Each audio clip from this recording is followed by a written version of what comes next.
Señor Dios Padre, gracias por todo que nos das, Señor. Gracias porque tú eres bueno y tu misericordia es para siempre, Señor. Gracias porque tú nos has llevado y nos has traído hasta aquí. Y gracias porque tú estás en cada momento con cada uno de nosotros. Te pedimos que tú nos guíes a través del estudio y la meditación de tu palabra, Señor, y que nos enseñes verdades grandes y ocultas que están a nuestros ojos, Señor, y ayúdanos a abrir nuestros ojos espirituales y estar atentos a lo que tú nos dices. Gracias por todo, en el nombre de tu Hijo. Amén. Amén. Ya estamos casi pasado la mitad del Evangelio de Marcos, donde estamos haciendo nuestro estudio. Aquellos que se hayan perdido los 9 capítulos anteriores, pues en YouTube tienen todas las predicaciones anteriores y ahí las pueden ver, y no vamos a capítulo por vídeo, sino que un capítulo a lo mejor nos lleva o una sola predicación, o a lo mejor hay que partirlo en varias secciones porque hay que poner detalle en más textos, y a lo mejor ha pasado que un solo capítulo nos ha llevado hasta 3 o 4 sermones.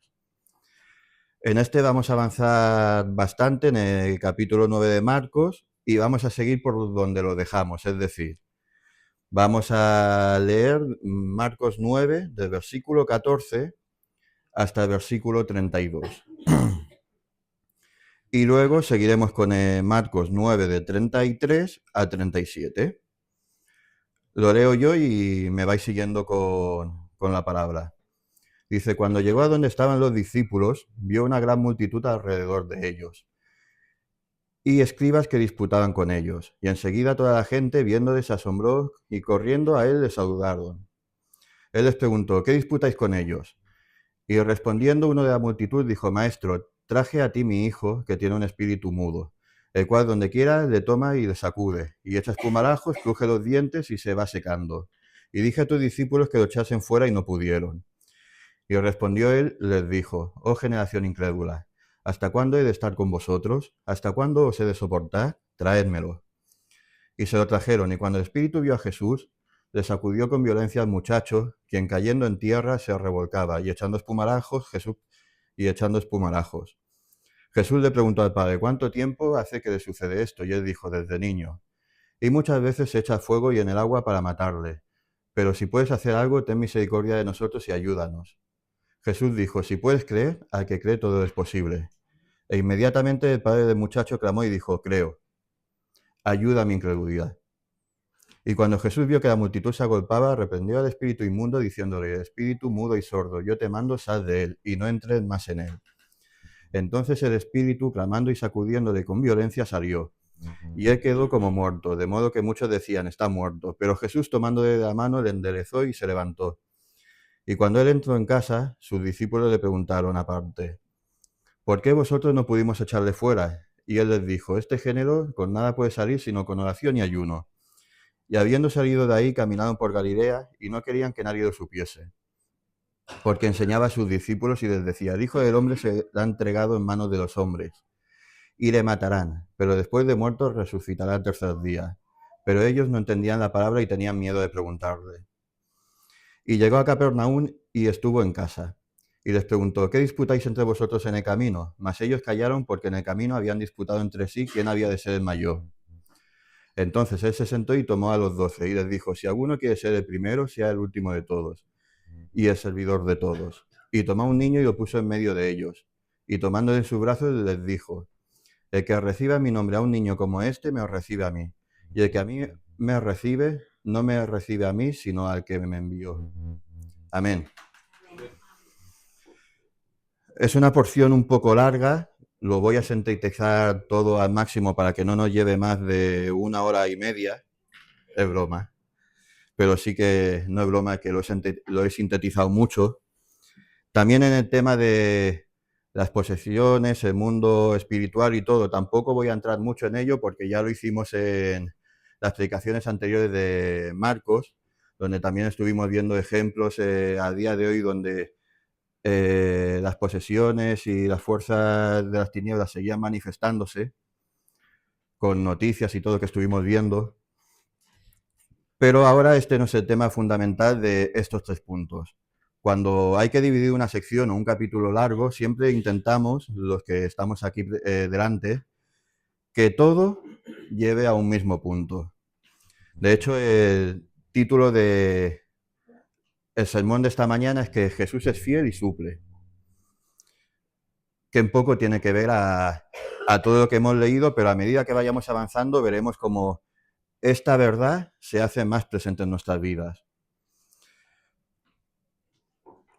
En la palabra nos habla acerca de no ser oidores olvidadizos, a poner atención en lo que escuchamos, y muchas veces venimos aquí y estamos escuchando un mensaje, haciendo un conjunto de sacramentos o liturgia, un montón de cosas que solemos hacer los fines de semana, pero luego, al paso de la semana, de lunes a viernes, nos olvidamos incluso que podemos ser cristianos o hijos de Dios. Entonces me gustaría advertirme a mí, como también a todos aquellos que vamos a escuchar este mensaje, y es que si somos capaces de escuchar correctamente este mensaje, deberíamos también ser capaces de empezar a poner a Dios en primer lugar en nuestras vidas. Veremos cómo nuestra vida empieza a cambiar. Tendremos más seguridad y confiaremos en un Dios que tiene control de todo. De lo contrario, si no lo hacemos, seguiremos siendo los mismos, de lunes a sábado, seguiremos con los mismos miedos, inseguridades, dudas, y creeremos quizá en una versión de Dios que es incapaz de ayudarnos en nuestras necesidades. Porque más importante que ser fiel y disciplinados es saber que Dios es fiel y suple.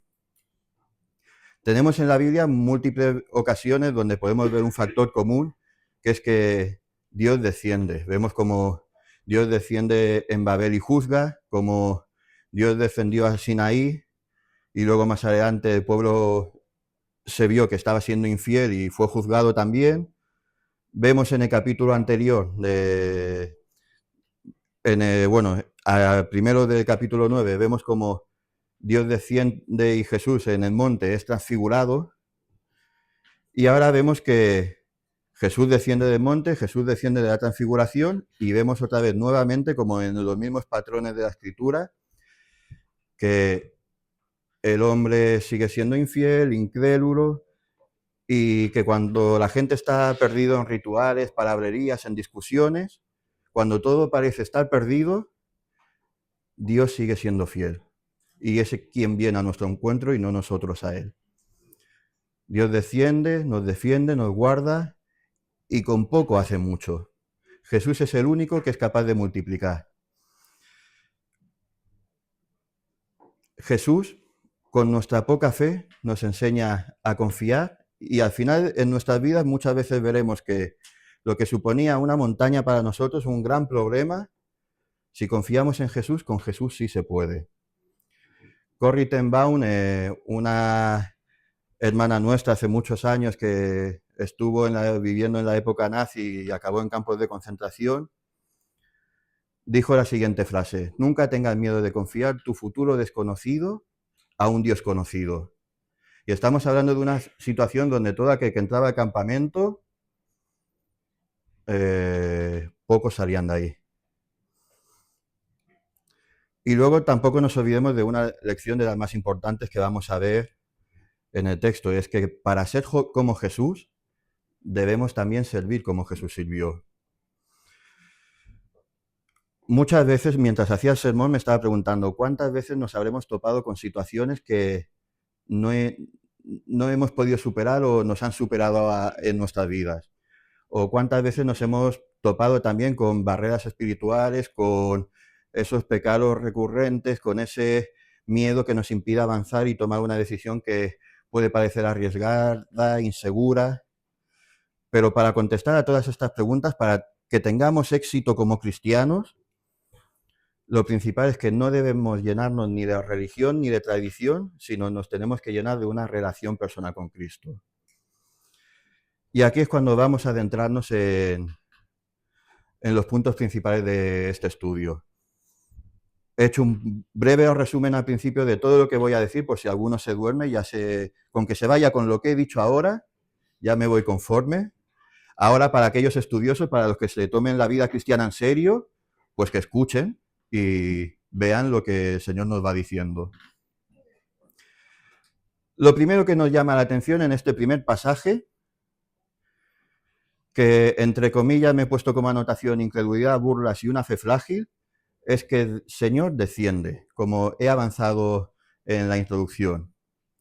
Hemos visto la transfiguración, que se había ido Jesús aparte al monte con 3 discípulos suyos, y vemos que el resto de discípulos que estaban abajo, que no estaban con Jesús, están ahora en serios apuros, discutiendo con escribas y con la gente ahí cuando Jesús llega a su encuentro. Y esto me llamó la atención porque me hizo ver que no todos los hijos de Dios tenemos las mismas misiones. No todos los que han sido llamados a vivir una vida bajo el estándar de Cristo vamos a vivir las mismas situaciones como creyentes. Y es que a uno quizás les toque ver la transfiguración y otros van a tener que bajar al barro y verse las canutas. Mientras unos disfruten del poder divino, otros estarán intentando trabajar para la obra de Dios y otros pueden estar siendo apuros, siendo perseguidos o estando en una vida de continua presión y continua lucha. Pero tanto a unos como a otros, Jesús desciende y va a nuestro encuentro. Da igual la situación en la que estemos pasando. Dios siempre desciende a ver cómo están sus hijos. Tanto que cuando Él ascendió a los cielos, no nos dejó solos, sino hizo que el Espíritu Santo descendiese y morase en cada uno de nosotros. Dios descendió cuando la tierra hablaba una sola lengua y al final tuvo que poner juicio. En la época de Noé, Dios descendió y también hubo juicio. En el Sinaí, cuando el pueblo estaba ahí perdido, Dios desciende al monte, habla con Moisés, le da su bendita ley y al final a través de la ley se tiene que juzgar también al pueblo. Y ahora vemos a Jesús otra vez bajando del monte después de haberse manifestado en gloria con la transfiguración, y cuando baja y desciende se encuentra otra vez situación de incredulidad, situación de discusiones, sus discípulos, su pequeño remanente pasándolo mal, y vamos a ver también cómo se repite el mismo patrón de esa protección al remanente y de ese juicio, pero en este caso no para las personas, sino para las fuerzas del mal. Y es que tenemos un Dios que salva, un Dios que cuida, un Dios que protege, pero al mismo tiempo el que Dios sea amoroso no significa que Dios no sea justo.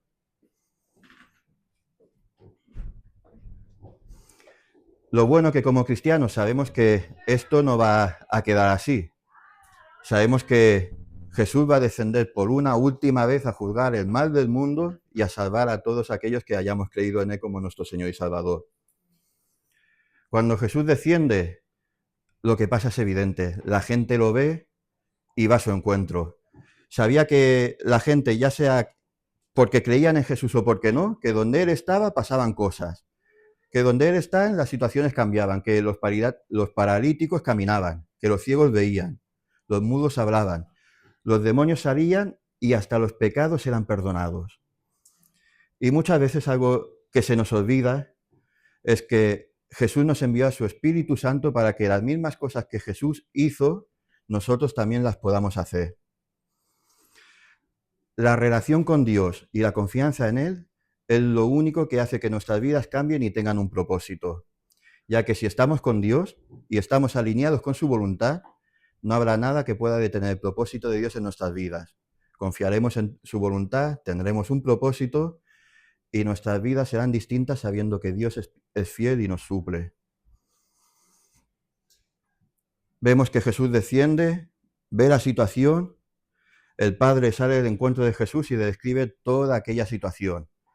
Vemos también como la palabra nos hace también diferenciar, y no solamente en este, sino hay diferencias, sobre todo en el Evangelio de Lucas, cuando se habla acerca de enfermedades mentales, como cuando se habla de que Jesús sanaba tanto a lunáticos como a endemoniados, hace una diferencia. Aquí hay gente que ha querido hacer ver que no eran endemoniados, sino eran gente con enfermedades. La Biblia hace distinción entre una cosa y otra. Y vemos que el Padre le describe la situación. ¿Qué pasa? Los discípulos habían intentado expulsar a ese demonio, pero no pueden echarlo fuera. Y es que el secreto de toda esta situación nos lo dice Jesús. Este género no sale sin ayuno ni oración. El secreto no es, antes de expulsar tengo que hacer un ayuno de una semana y orar al Señor, que si se hace está muy bien. Pero el secreto fundamental es la disciplina de la carne y la comunión constante con Dios. Jesús lo que hace es apuntar a una vida de dependencia profunda y no a una técnica secreta. De hecho, ¿qué demonios sale sin oración? Ninguno. Y recordemos, la oración es la comunión constante y relación con Él. En aquella época habían tradiciones rabínicas, habían rituales para la expulsión de demonios, habían un montón de cosas, no sabemos qué estaban intentando los discípulos, pero lo que podemos intuir por lo que nos dice la palabra es que no estaban alineados con Dios. No tenían o mejor dicho, tenían una dependencia insuficiente de Dios.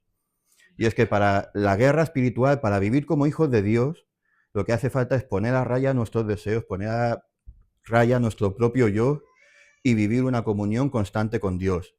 Hace falta vivir una dependencia real con Dios. Acordémonos en el libro de los Hechos, cuando hay unos personajes, los hijos de, no me acuerdo cómo se llamaban, que están expulsando demonios y al final los de... ¿Cómo? ¿Zebedeo?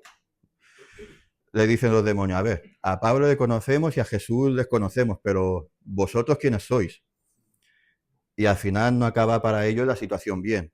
Y es que la comunión con Dios y la relación con Dios es lo que nos va a dar una vida de victoria. ¿Queremos de verdad vencer al pecado, a la lujuria, a la bebida? ¿Queremos expulsar al maligno de nuestras vidas? Me imagino que sí, pero claro, en lugar de mantener a raya nuestros deseos, nuestra propia mente, en lugar de llevar nuestra vida bajo la voluntad de Dios, solemos ver cosas que no debemos, estamos donde no nos corresponde, hacemos muchas veces lo que no se debe hacer como hijos de Dios, y mucho menos si pensamos en pasar diariamente un rato de comunión con Dios. Muchas veces reducimos a Dios a 5 minutos o 20 minutos en una mañana. Oswald Chambers tiene una frase que dijo: la vida cristiana no es una devoción a un conjunto de reglas, sino una relación con una persona. Y Francis Chan dice: Dios no quiere ser parte de tu vida, quiere ser tu vida al completo. Y solo cuando pongamos a Dios como esencia de nosotros mismos, podemos ser verdaderamente sus discípulos. No le podemos llamar Señor si no somos sus esclavos. Por otra parte, si nos fijamos en el Padre, vemos que era una persona que estaba dolida y que su fe se había resentido. La fe del Padre era débil, lo podemos pensar así, pero no era débil porque nunca hubiese sido fuerte, sino porque fue una fe condicionada a las circunstancias. El fracaso de los discípulos, que los discípulos habían actuado con buenas intenciones, había dado a ese hombre un mal testimonio y le hizo tambalear su fe. Esto es al menos lo que yo interpreto de este texto. Y es que muchas veces esto también nos debe alertar como iglesia de que podemos intentar actuar con buenas intenciones, podemos actuar con legalismos pensando que estamos ayudando a la gente, cuando realmente lo que estamos haciendo, si no tenemos cuidado en nuestras formas, es dañar a otras personas. El Padre que vemos aquí ya no tenía muchas esperanzas. Los discípulos a estas alturas, capítulos atrás, habían hecho señales. En Marcos 6 vemos que el Señor los envía de 2 en 2 a sanar, a ungir a los enfermos, a expulsar demonios, y vemos cómo habían tenido éxito al 100% en todo lo que habían hecho en el nombre de Jesús. Y ahora esas mismas personas que he visto que han tenido éxito en todos los sitios donde han ido, voy a ellos y parece que el poder se les ha acabado. Y el Padre muchas veces podría también pensar, si ellos fallan, ¿a quién ya puedo acudir? Parecía que Dios tenía milagro para todos, menos para él. Y muchas veces como creyentes nos hemos sentido de esta misma manera. Hemos visto que Dios obra en la vida de hermanos, que Dios sana, que Dios hace que familiares inconversos de otras personas se conviertan y de la nuestra no, que Dios restaura, que Dios suple, y parece que nuestras vidas están en una zona aislada y aparte, que todo el mundo está invitado a la fiesta de los milagros, menos nosotros. Pero es aquí en estas situaciones cuando se prueba nuestra fe. Y lo más grande de esta situación, que el protagonista, aunque parezca que es la fe, no es la fe. El protagonista es la honestidad. Y es que con Dios podemos ser quienes somos.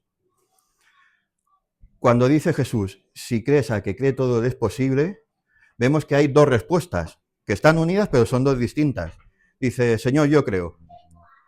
Pero luego es como que vuelve en sí, recapacita y dice, ayuda a mi incredulidad. Muchas veces hemos podido escuchar en campañas de milagros, en otras iglesias, aquí nunca lo he escuchado y si lo escucho le pegaré a que lo diga. Y he escuchado la terrible frase de que Dios no te ha sonado porque te falta fe. Dios no habrá un milagro porque te falta fe. Pero es que, ¿acaso la fe es una moneda de cambio? Mira, Señor, tengo 3 puntos de fe, ¿para qué milagro me llega? ¿Para la sanidad, para la salvación de mi hermano o para la ceguera? ¿A Dios le limita nuestra fe? ¿O Dios en verdad no tiene límites? En este texto me encanta porque vemos que Jesús responde a una fe frágil. Él en un primer momento dice, creo, pero luego dice, pues no, Señor, no creo, ayúdame a creer. Y ahí es cuando Jesús responde. Y puede que no hayamos visto nuestro milagro, puede que no hayamos visto nuestro milagro. Puede que no veamos la salida al túnel donde estamos metidos. Pero que es importante es que no nos fijemos en los discípulos, no nos fijemos en a quién el Señor da o quién el Señor quita. Pongamos nuestra vista a ese Jesús que ha descendido, porque si vamos nosotros a Él y dejamos que Él nos toque con su divino toque, nuestra vida será restaurada completo y todo lo demás es tontería. Josh Murray dijo una frase acerca de la fe que me gustaría que os quedaseis con ellas, que es, la fe no opera en el ámbito de lo posible. No hay gloria para Dios en lo que es humanamente posible. Y muchas veces en esto también fallamos. Pensamos, uy, como esto es muy difícil, el Señor no puede. O es una tontería que se lo pida al Señor. Es justamente lo contrario. Tenemos un Dios de lo imposible, como aquí ellas cuando salen a reducir los años que tengo. Había una cantante cuando yo era jovencito que es Kesia, que tiene una canción de Mi Dios es el Dios de lo imposible, que os invito a escucharla y de verdad es muy buena, pero tiene ya unos añitos. Pero la consecuencia de todo esto es que Jesús libera, Jesús restaura fe y que con cosas pequeñas hace grandes obras. Aquí con una fe pequeña hizo un milagro grande. Con 2 panes y 2 peces hace una multiplicación. Y nosotros que éramos basura, que éramos pecadores, nos ha hecho hijos de Dios y herederos de su gloria. Y es que con Jesús sí se puede, aunque parezca humanamente imposible. Seguimos avanzando en el texto y vemos que Jesús anuncia otra vez su muerte nuevamente. Y muchas veces podemos leer el Evangelio y decir, pensando, qué pesado. Otra vez lo dice para esos 2 textos que se repiten a medida que avanza el libro todo el tiempo y los discípulos siguen sin entender. Pero si meditamos en esas repeticiones de cada vez que Jesús anuncia su muerte, aprendemos cosas distintas. Para recordar la vez anterior, Jesús dijo que iba a morir. ¿Y qué dijo Pedro? Su famosa frase de que esto no te pase a ti, que tal cosa no te acontezca. Y todos recordaremos la frase de Jesús de apártate de mí, Satanás. Aquí vemos que Jesús vuelve a anunciar su muerte, pero ellos no entienden. Y es que aquí pasaban 2 cosas. La primera es que aquí habla Jesús acerca del Hijo del Hombre, y la figura del Hijo del Hombre para entenderla tenemos que ir a la profecía de Daniel 7. Y es que en Daniel 7 se habla del Hijo del Hombre como un individuo específico, un rey mesiánico, que actúa ante el trono de Dios como un representante de toda la humanidad con ciertos atributos divinos. Es decir, el Hijo del Hombre viene en las nubes, se le otorga dominio sobre el mundo entero y todos los pueblos y naciones le sirven. Y Jesús dice que a ese representante de la humanidad ante Dios ahora será muerto y resucitado. Esa parte en la profecía de Daniel 7 me la ha perdido, no la entiendo. Normal, lógico para un judío de la época. Nosotros lo que pasa es que muchas veces al leer el Evangelio ya sabemos cómo acaba, pero es que ellos no lo sabían, ellos lo iban viviendo poco a poco.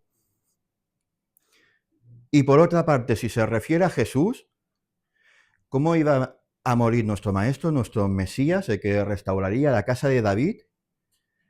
Y vemos que cuando encima Pedro lo defiende, Jesús le responde duramente. Entonces, yo si fuese ahora un discípulo, digo, a ver, primero dice Jesús que va a morir y cuando decimos que no muera, lo que le dice a Pedro. Y ahora dice que el Hijo del Hombre tiene que morir. No me suena de que el Hijo del Hombre muera en Daniel 7, pero si le pregunto y se me enfada otra vez, no quiero que se enfade. Y nos lo dice, tenían miedo a preguntarle. Y es que muchas veces pensamos, uy, tenía miedo a preguntarle, qué tontos son los discípulos. No, poneos ahí. Tenían miedo al enfado de Jesús, a reproche, pero lo que he aprendido mientras leo la Escritura es que a Dios no le enfadan las preguntas, sino la forma de las preguntas. Porque una cosa es cuestionar a Dios en plan de, Señor, ¿por qué haces esto? Y otra cosa es decir, Señor, ¿por qué haces esto? La misma frase, una connotación enfadada, una connotación de preocupación. Si no queréis basaros en mis palabras, tenemos el libro de Job. Job le pregunta a Dios. Job cuestiona a Dios. ¿Qué es lo que pasa? Dios responde. El reclamo de Job nace desde una angustia profunda y desde una búsqueda de justicia. Esto es especulación, pero yo creo que si los discípulos hubiesen preguntado con sinceridad, Jesús quizá les habría explicado. Esto es mi opinión. Pero también me remito a cuando Jesús empezaba a hablar con las primeras parábolas, que ni los discípulos mismos entendían, le llamaron aparte y a la cena le dijeron, Señor, no entendemos las parábolas, ¿qué significa? Y entonces el Señor les explica la parábola del sembrador punto por punto. Sea como fuere, lo que este punto quiero que nos quedemos y lo que me gustaría dejar claro es que muchas veces el miedo y la inseguridad es lo que hace que nos perdamos bendiciones en nuestra vida como hijos de Dios. Muchas veces tenemos miedo a aplicar el Evangelio, miedo a orar por un familiar con él delante en directo, miedo a cuando muchas veces decimos o nos cuentan una situación, vale, pues oraré por tu situación y me voy y luego si me voy no me acuerdo. Esto último, cuando hemos visto en la escritura que decían a Pedro, ora por mí, y él dijo, vale, chavalín, en casa cuando cene ya oro por ti, y se va. Creo yo que el libro de los Hechos hubiese cambiado demasiado. Los cristianos eran hombres valientes, eran gente que, ¿te pasa esto? Vale, pues no nos vamos de aquí sin presentarle tu situación al Señor. Y oraban por esa petición en particular. El resultado, Dios oraba. Pero muchas veces nos conformamos con un evangelio light, con oraciones light, y ponemos a Dios como un Dios light que, bueno, sí, ¿para qué voy a orar por él? Porque si a lo mejor no pasa nada o oramos por sanidad y luego se muere, pues vamos a quedar mal. John Wesley dijo, dame 100 hombres que no teman nada excepto al pecado y sacudirán al mundo. ¿A qué tenemos miedo? ¿A que Dios diga que no? Pues si Dios dice que no, es no y ya está. Miedo a que nos señalen. No señalaron a los discípulos, no rechazaron a Jesús, pero también su valentía hacía que sucediesen milagros, que Dios se manifestase en la vida de las personas y que los corazones de los hombres cambiaran. Oraron por Pedro y Pedro salió de la cárcel. Y hasta cuando vuelve a la casa, abren y dicen, este no puede ser Pedro, este es un fantasma, un espíritu, un ángel, y le cierran la puerta y dicen que se marcha la muchacha que lo abre asustada. Vemos, por otro lado, también que Pablo pide al Señor 3 veces por su debilidad y Dios dice que no, y dice, bueno, pues ya está, si has dicho que no, ¿para qué insistirte durante 4 meses? Como muchas veces nosotros hacemos. Y es que muchas veces nosotros podemos ser demasiado persistentes en oración, porque muchas veces cuando estamos orando y cuando acudimos a la presencia de Dios, estamos más pendientes de nuestras palabras que de las palabras del Señor. La mayoría de veces no escuchamos la voz de Dios por la multitud de nuestras palabras. Y no podemos escuchar que el Señor a lo mejor es que o no quiere contestar, o nos ha dicho que no, o no creemos realmente que estamos ante la presencia de Dios, el Dios que creó el cielo, las estrellas y el universo entero, que cuando oramos estamos delante de Él.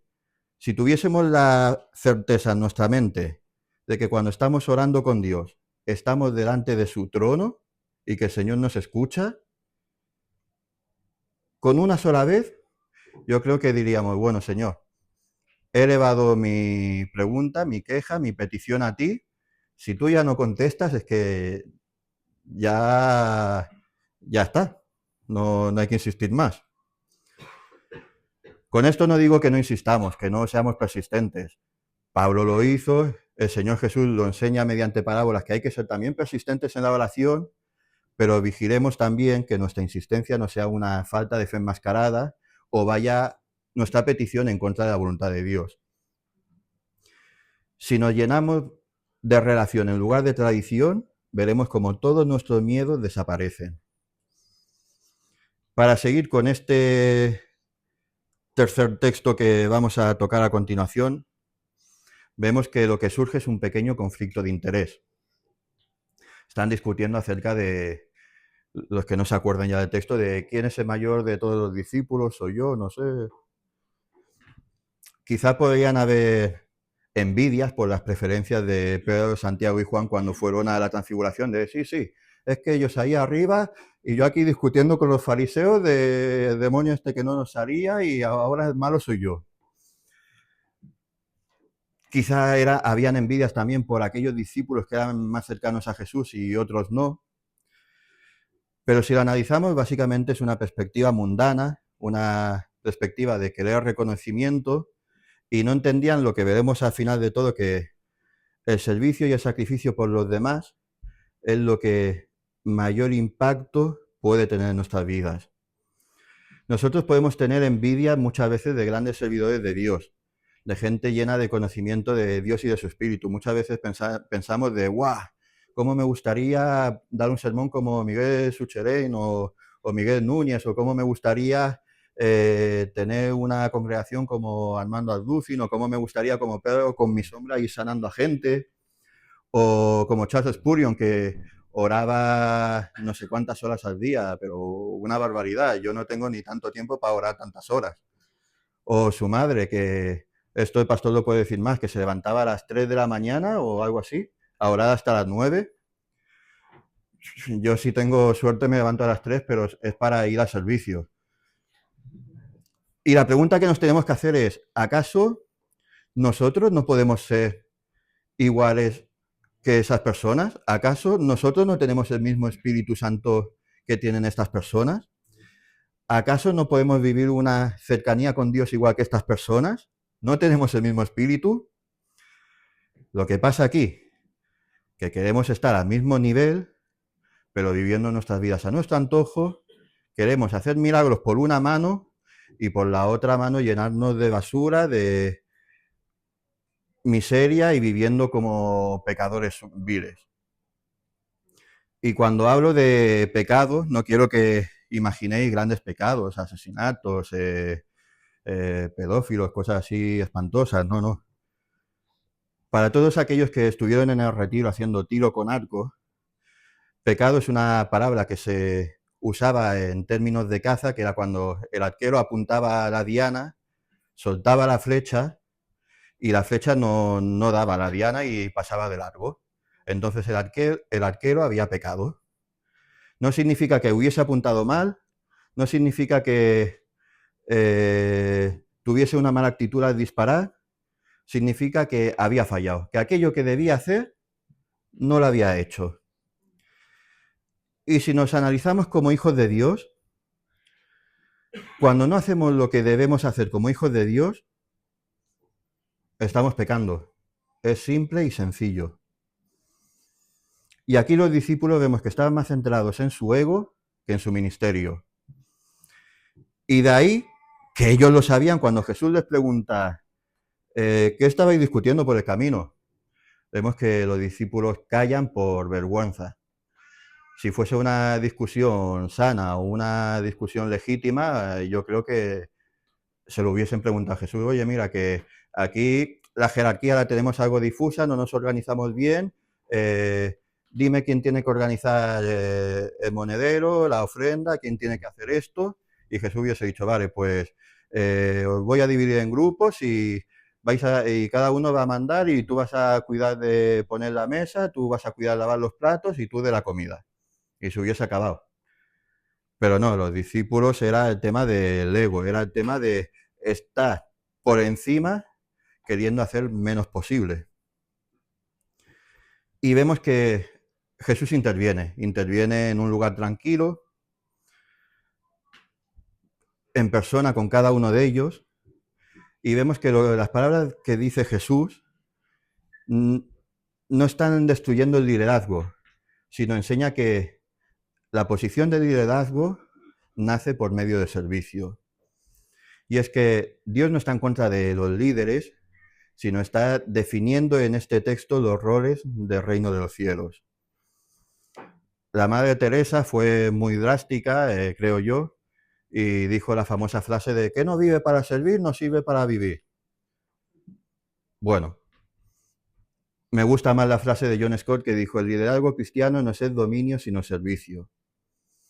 O la de Rick Warren que dice, el verdadero ministerio comienza cuando dejamos de pensar en nosotros mismos. Y es que el buen líder es el que se preocupa de los demás y mira que todos puedan llegar a su meta. Imaginaos un pastor que solamente se preocupase de venir aquí, de explicar su libro y cuando vinieseis a preguntarle una pregunta o un problema familiar o espiritual dijese, mira, vete a psicólogo porque chato, o directamente no te cogiese el teléfono.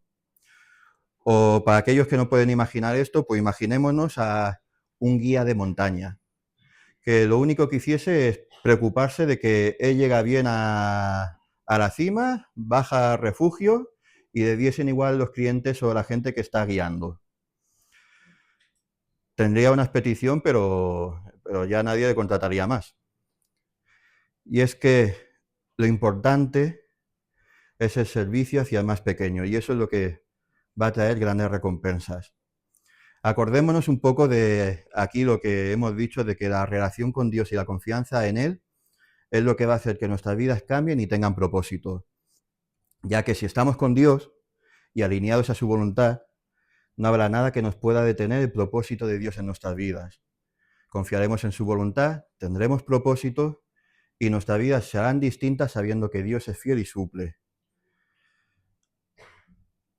Si has escuchado correctamente este mensaje, espero que, del mismo modo que lo voy a intentar yo, pongamos a Dios siempre en primer lugar de nuestras vidas.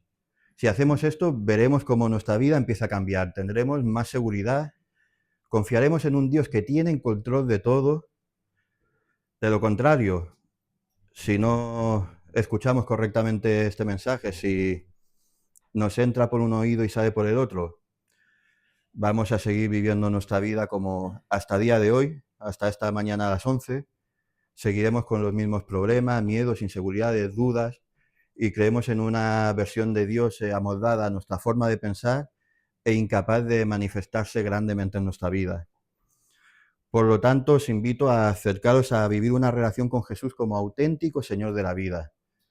Él es fiel, suple, Él es quien libera, Él es quien multiplica, como hemos visto en esta porción, quien restaura, quien es capaz de contestar preguntas. Y si Él que se entregó a nosotros y dio hasta su propia vida, ¿por qué no estaremos nosotros a hacer lo mismo y a entregarle nuestras vidas al único Rey? Dios es el que va a nuestro encuentro cuando estamos perdidos. Y Él es quien, por poca fe que tengamos, por poco que nos parezcan nuestras vidas, Él puede hacer grandes cosas con nosotros. No dejemos más que el miedo, que la inseguridad nos paralicen. Y no olvidemos que para ser buenos discípulos, la clave es amar más y amarnos menos. Y me gustaría dejaros con una frase de: Dios no busca grandes hombres, sino hombres que confíen en un gran Dios. Amén.